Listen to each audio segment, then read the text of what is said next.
Estamos de regreso y como les habíamos comentado, está con nosotros el señor doctor Osvaldo Hurtado, expresidente de la República. El día jueves próximo a las 7 de la noche se presenta a través de varias plataformas virtuales, se presenta el libro a nivel internacional, a nivel latinoamericano, dictaduras del siglo XXI, los casos de Venezuela, Bolivia, Nicaragua y Ecuador.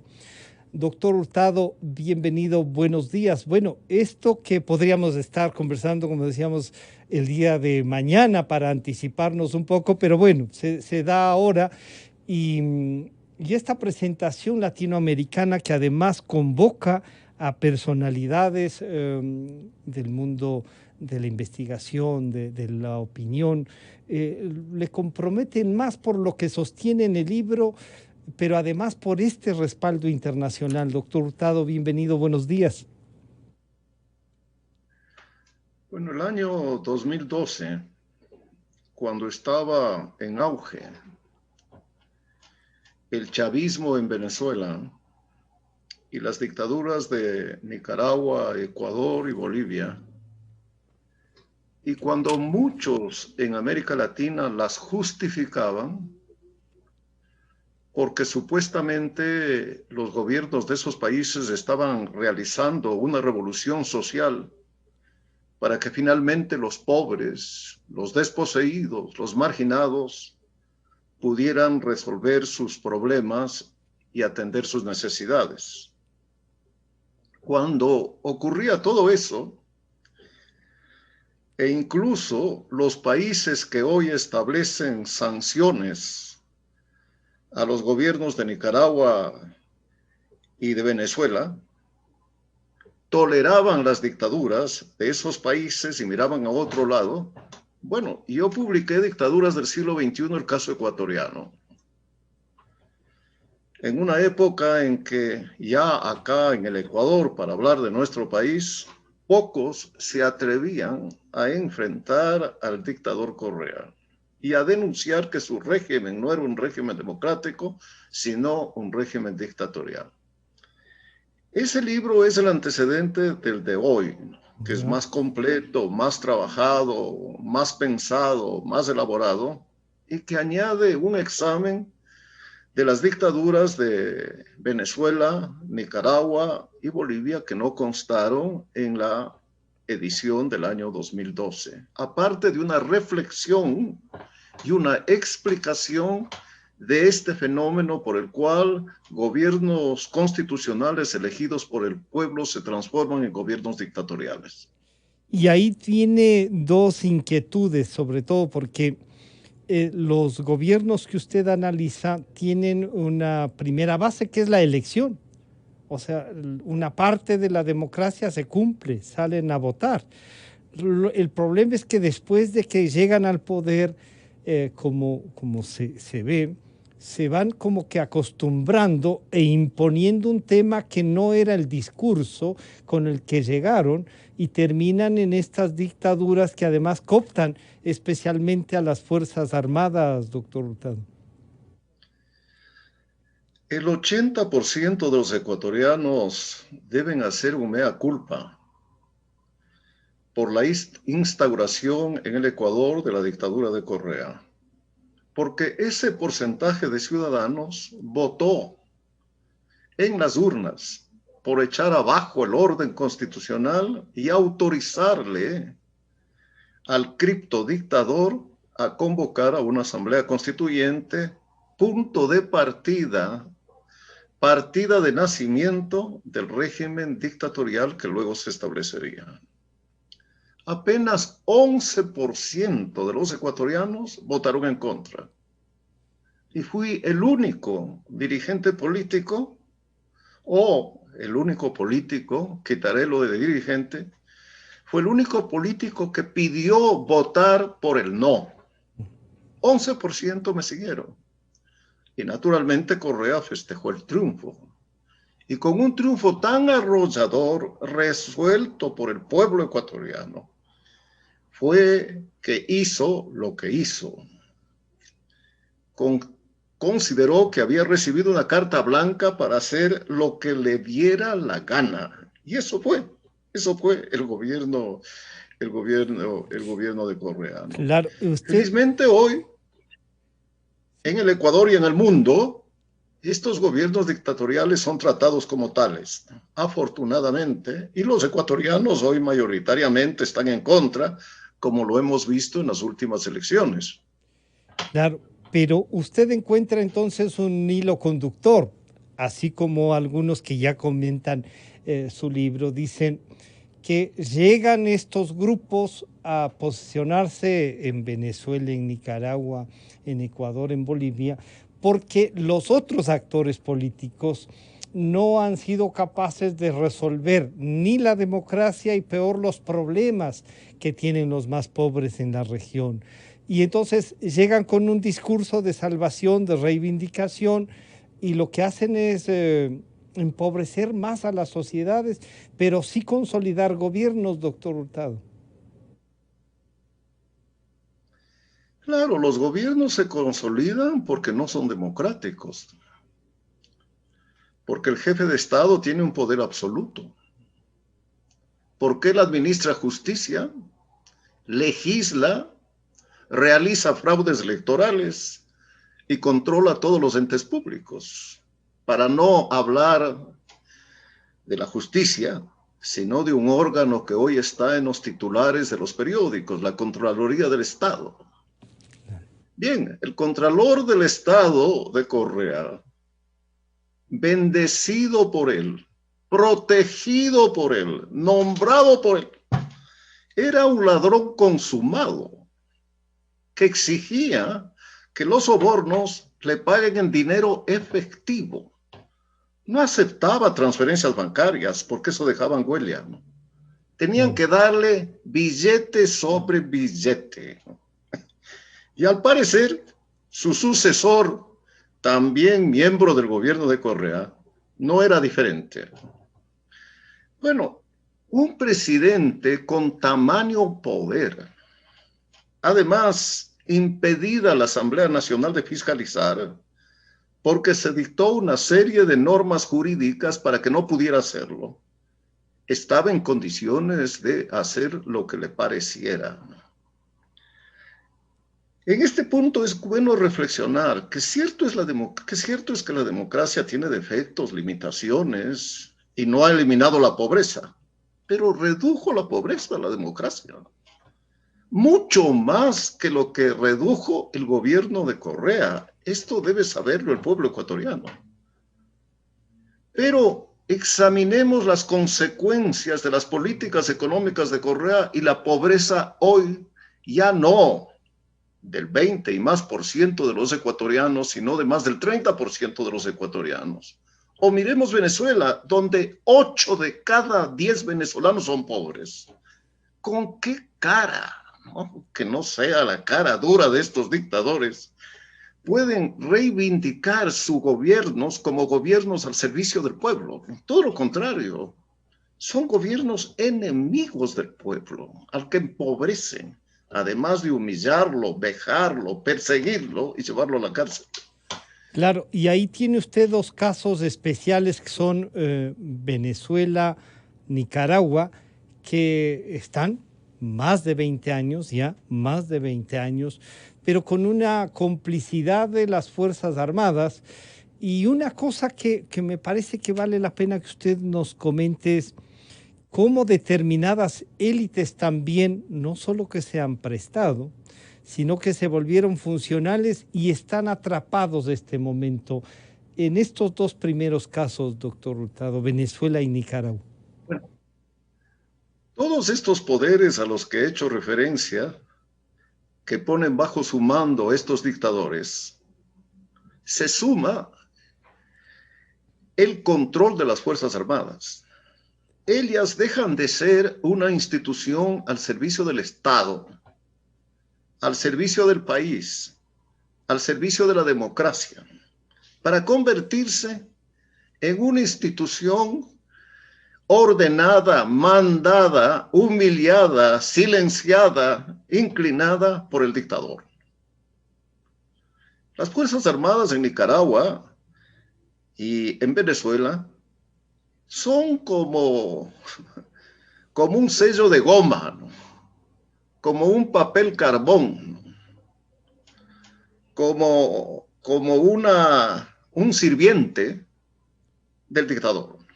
No existen ya un ejército profesional, ¿no? Es un ejército al que se le encarga matar a los manifestantes que salen a las calles.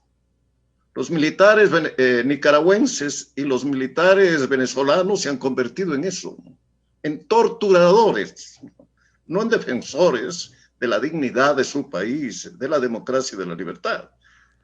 Bueno, lo bueno que ha tenido todo esto, y eso se ve en el libro que estamos comentando, es que le ha enseñado al pueblo latinoamericano que un régimen de esta naturaleza no le conviene a una sociedad, ¿no?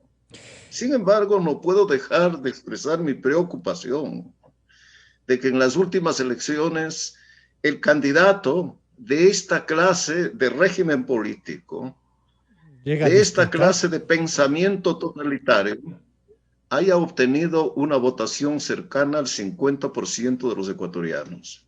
Y que a todos ellos que votaron de ese modo no les haya importado que el dictador Correa haya establecido en el Ecuador la mayor pandilla existente en el país en su historia para atracar los fondos públicos, porque fue él que impidió que el Congreso fiscalice, que eliminó los concursos de precios, las licitaciones y que persiguió a los pocos que se atrevieron a denunciar la corrupción. Claro, pero ahí responden, ¿no? Pero sí había un sentido de servicio, ahí están las carreteras, dicen, ahí están las escuelas del milenio, y claro, cuando se les repregunte, oiga, pero ¿cuánto han costado? ¿Cuánto más se pudo haber hecho con lo que han pagado? Vea la deuda, y entonces se vuelven una especie de cosas que no se entienden la mayoría. Además han empobrecido la educación, cosa que se siente, y por lo tanto la publicidad, el eslogan, incluso las redes sociales ahora, terminan siendo esta posverdad de esto, doctor Hurtado. Bueno, cuando yo decía todo lo que hoy estoy diciendo Sí. en reuniones sociales, ¿no?, en conversaciones con amigos o en encuentros fortuitos con diversas personas, la respuesta era esa, ¿no? Sí, pero tenemos carreteras. De tal manera, si este raciocinio fuera válido, que un presidente que construye carreteras puede hacer lo que le dé la gana. Eso sucedía en las sociedades primitivas, ¿no? El caudillo, ¿no?, el caudillo que protegía a sus seguidores, ¿no?, estaba autorizado incluso a usar a las hijas, a las mujeres de los hombres de ese pueblo para, bueno, no voy a decir para qué, ¿no? Bien, pero estamos en una sociedad moderna, ¿no? El mundo se ha perfeccionado con todas las críticas que podamos hacerlo. Nunca en la historia de la humanidad, a pesar de la pandemia actual, tanta gente ha logrado conservar su vida y cuidar la enfermedad como hoy. El analfabetismo ha desaparecido prácticamente del mundo, ¿no? Cuando Roldós fue candidato a la presidencia hace 40 años, el punto más importante de su política social era eliminar el analfabetismo. Sí. Ese es el punto más importante. Hoy a ningún candidato habla de eso. ¿Por qué? Porque ya no hay analfabetos en el Ecuador. Ese es un enorme paso del Ecuador. Y eso no es que ocurrió durante el gobierno de Correa, ¿no?, o ocurrió durante los gobiernos democráticos. Bueno, pero de todo esto creo que debemos sacar una lección, y eso es lo que busca el libro. La democracia, con todos sus defectos, con todas sus limitaciones, con todos sus errores, es largamente mejor que una dictadura, ¿no? Eso debería metérsenos en nuestras cabezas. Y para tratar el tema que no lo puse como Nicaragua y Venezuela, el tema de Bolivia, quisiera primero que escuchemos lo que dice el ex canciller, el doctor Carlos Sánchez Berzain, sobre el libro, doctor Hurtado. Tenemos un siglo XXI que en vez de que tenga una dictadura, que es como termina el siglo XX, la de Cuba, tiene Venezuela, Nicaragua, Bolivia, Ecuador con Correa, se expande en el Petrocaribe, incluso llega a consolar la Organización de Estados Americanos con los 10 años del secretariado de la vergüenza de Insulza. Y en esa dinámica se inscribe el tema de la dictadura en el Ecuador, muy claramente definida por un gran intelectual latinoamericano que es ecuatoriano. El expresidente, el doctor Osvaldo Hurtado, escribe un libro en pleno gobierno de Correa que se llama las dictaduras del siglo XXI, el caso ecuatoriano, y en el cual el doctor Hurtado marca el precedente para señalar por su nombre a estos procesos que pretendían disfrazarse de democracia y que sin embargo eran dictaduras que, habiendo llegado al poder con votación, destrozan todo el sistema institucional y terminan estableciendo regímenes violatorios de derechos humanos que desaparecen el Estado de Derecho, que concentran el poder y que además tienen presos perseguidos y exiliados políticos. Bueno, este es el comentario del ex canciller boliviano, pero en el caso boliviano, doctor Hurtado, si bien logran sacar a Evo Morales, ahora está presa la presidenta interina, regresan con nada menos que con el gerente del Banco Central de Bolivia y tiene ahí un sistema nuevamente de secuestro de la democracia, se podría decir esto, doctor Hurtado, y por qué la diferencia entre Bolivia y Venezuela y Nicaragua, doctor Hurtado. Bueno, Venezuela y Nicaragua llegaron a límites de arbitrariedad, de criminalidad, de atraco de los fondos públicos, pero ilimitados, ilimitados. La dictadura del Ecuador, de Correa, no llegó a esos extremos. Los dictadores de Nicaragua y Venezuela han torturado y asesinado a miles de opositores. No se produjo durante la dictadura de Correa una emigración masiva de ecuatorianos. No. Y de alguna manera la prensa, con todas sus dificultades, pudo seguir trabajando y con todas las presiones que siguieron produciéndose en el gobierno. Y el caso de Bolivia también pues, fue una dictadura más moderada, aunque en su esencia las cuatro eran las mismas, claro. Porque tanto en Ecuador como en Bolivia el presidente de la República controlaba todos los poderes del Estado, porque no existía una justicia independiente, porque no había pluralismo político y porque no se respetaban las libertades y derechos. Bolivia tenía, creo que 1 millar de exilados en el exterior por persecución política y varios presos políticos. Y por eso es que fue el gobierno de Morales derrocado, ¿no? O por eso es que fugó Morales. Morales y todos sus ministros, vicepresidentes que renunciaron, hay que tener en cuenta, todos renunciaron, todos se fueron. Y por eso ocupó la presidencia esta señora, que al parecer no estuvo a la altura de la responsabilidad democrática que se había puesto en sus manos. Los errores de ella, la división de la oposición, la fragmentación del electorado, permitieron que vuelva un protegido de Morales a gobernar este país. Digo protegido porque el que en realidad gobierna en Bolivia es Morales. También se distinguió Bolivia en que, a pesar de ser su presidente, me refiero a Morales, una persona sin ninguna cultura económica, había terminado solamente el colegio, ¿no? Fue mejor economista que Correa, que tenía pues títulos universitarios, posgrados y algo más, ¿no? Y si no era mejor economista que Correa en materia económica, fue más sensato, ¿no? Y la economía boliviana no sufrió, pues, las deficiencias, las debilidades y los fracasos de la economía nicaragüense, venezolana y ecuatoriana. Esto entonces nos hace pensar, y como dice el expresidente de Bolivia, el doctor Quiroga, dice, bueno, en Bolivia se ha reinstalado y lo que yo le pido al presidente boliviano es que o le entregue las llaves a Morales o gobierne el país.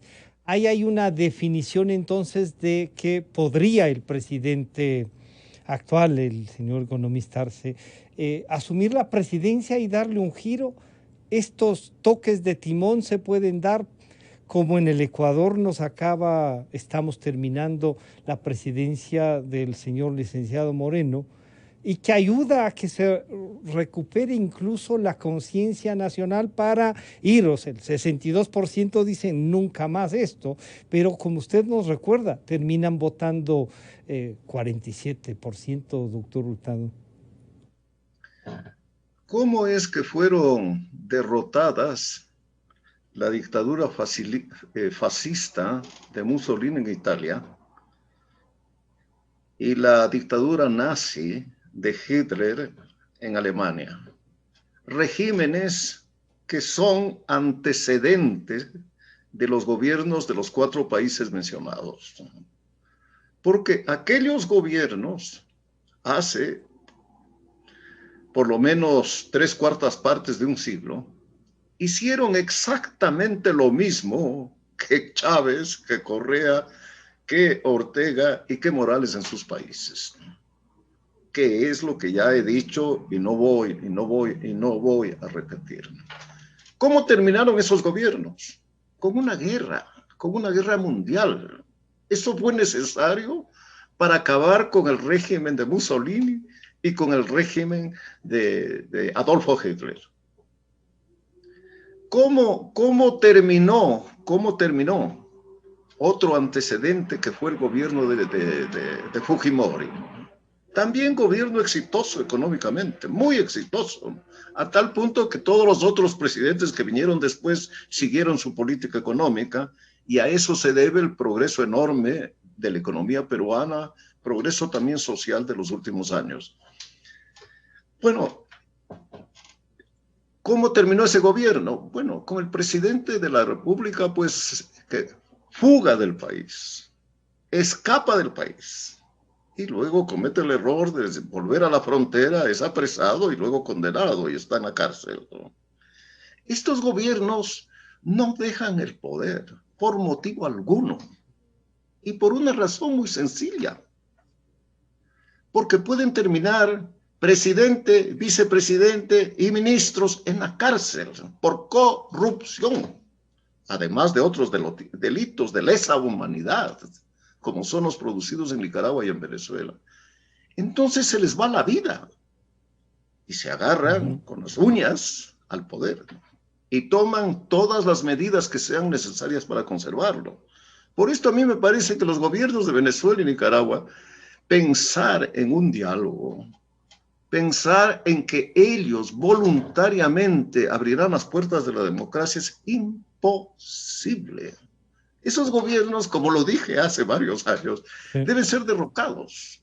Y si es necesaria una intervención militar extranjera, debe darse esa intervención militar extranjera como de alguna manera fue la intervención de los Estados Unidos en la Segunda Guerra Mundial, ¿no? Doctor Hurtado. Porque lo que ocurre en Venezuela es un genocidio espantoso, ¿no? Para no hablar de 5 millones de venezolanos deambulando por el mundo pidiendo caridad. Termino enseguida. Sí. En ese sentido, ¿por qué el Ecuador hoy puede vivir en democracia? Con todas las críticas que se le hace al presidente Moreno, yo mismo las he hecho a lo largo de su aparición en la vida pública, hay que reconocerle el mérito de que él nos libró de la dictadura de Correa, comportándose como un gobierno democrático, restableciendo la independencia de la justicia, de la fiscalía, y gobernando con tolerancia, ¿no?, frente a los medios de comunicación y frente a la oposición. Claro, y ahí hay asumió la presidencia, o sea, no solo permitió que elijan para posesionar a Glass de presidente, sino que ya siendo electo, asumió la presidencia y la ejerció sin tutela, y eso ha permitido lo que usted sí valora como la reapertura. Pero en Nicaragua, en Venezuela, y a lo mejor no sé si se consolidan en Bolivia también, si no hay un acuerdo de las oposiciones, para decir, porque no está una, son varias y se dividen, si no hay un acuerdo también de las élites de los países, va a ser muy difícil, terminan siendo seducidos por el poder que manejan estos gobiernos, doctor Hurtado. A mí me asombra, ¿no? A mí me asombra que personas inteligentes, personas cultas, algunas honestas, de lo que se llama el socialismo del siglo XXI o el socialismo a secas, no registren, no recuerden los millones de chinos y los millones, decenas de millones de los países de la Unión Soviética que murieron de hambre, durante el gobierno de Mao y durante el gobierno de Stalin. No murieron por pobres, no podían alimentarse, porque había una hambruna general causada por las políticas económicas de estos dos gobiernos. Yo no entiendo cómo varios gobiernos de América Latina, incluido el gobierno argentino, socapen a la dictadura de Venezuela y a la dictadura de Nicaragua y la defiendan y no hagan ninguna crítica y hasta les reconozcan méritos, ¿no? ¿Qué clase de democracia es esa democracia de Argentina que procede de ese modo? Y aquí en el Ecuador protege a una señora en su embajada condenada en 3 instancias por corrupción a través de documentos presentados, pruebas por la secretaria del presidente dictador Correa. Lo protege. Y el gobierno argentino habla de democracia. Bueno, un gobierno que tiene como vicepresidente a una señora que tiene varios juicios de corrupción y no ha sido condenada por la manipulación de la justicia, bien, no se puede esperar mucho de ese régimen. Doctor Hurtado, entonces este jueves usted va a tener 3 invitados de excepción, coordinado el diálogo a través de José Hernández, un periodista de excepción también, que nos ayuda a reflexionar permanentemente, todos los días, diría yo. Va a estar Abraham Lowenthal de Estados Unidos, Carlos Castañeda de México y Moisés Naim de Venezuela. En el caso venezolano incluso estamos viendo ahora con el diario El Nacional, a cuyos dueños han sentenciado a pagar 13 millones de dólares, si bien la sentencia dice de petrodólares, traducidos a dólares son 13 millones, con lo cual se van a quedar con el diario y les van a exigir algo más. Pero estos 3 invitados de excepción que comentarán su libro el día jueves a las 7 de la noche, ¿han confirmado los 3, doctor Hurtado?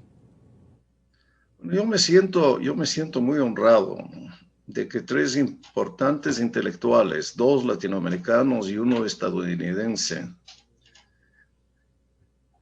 los 3 con una docena de libros a su haber y una larga lucha por la democracia y la libertad, hayan aceptado participar en la presentación virtual de este libro, a la que pueden acceder, ¿no?, todos los que deseen a través de de los portales, de las plataformas que están enunciadas al final de la invitación. Yeah. Facebook y YouTube tienen. Para mí, digo, es un honor, pero también es la posibilidad, ¿no?, de que la presentación de este libro sirva, ¿no?, para seguir debatiendo sobre las virtudes de la democracia, ¿no?, y sobre los vicios de las dictaduras.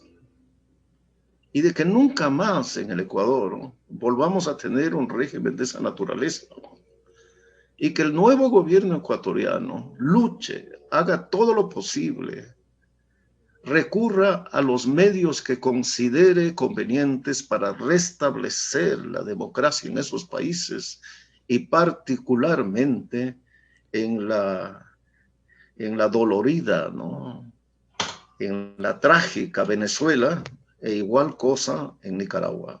Esa me parece que debe ser uno de los ejes de la política exterior del próximo gobierno, y de hecho ya hay señales en ese sentido, al decir el presidente electo que enviará o pedirá o invitará a la transmisión de mando al presidente Guaidó y no a ese tirano narcotraficante, ¿no?, y corrupto de Maduro, ¿no? Doctor Hurtado, muchísimas gracias por acompañarnos, por compartir, y ya vamos, está a los que nos están observando por Democracia TV, en la tapa del libro que será presentado este jueves a las 7 de la noche a través de Facebook y YouTube. También van a tener una conexión de Twitter. Muchísimas gracias, doctor Hurtado, y ya le molestaremos para conversar, en cambio, sobre cómo avanza. Nos ha dado un abreboca de lo que puede pasar en el próximo gobierno. Muchísimas gracias, doctor Hurtado. Gracias a ti, a Radio Democracia. Un abrazo para todos. Muchísimas gracias. Ha estado con nosotros el señor doctor Osvaldo Hurtado, expresidente de la República, para comentar la presentación internacional del libro Dictaduras del siglo XXI, los casos de Venezuela, Bolivia, Nicaragua y Ecuador. Enseguida volvemos.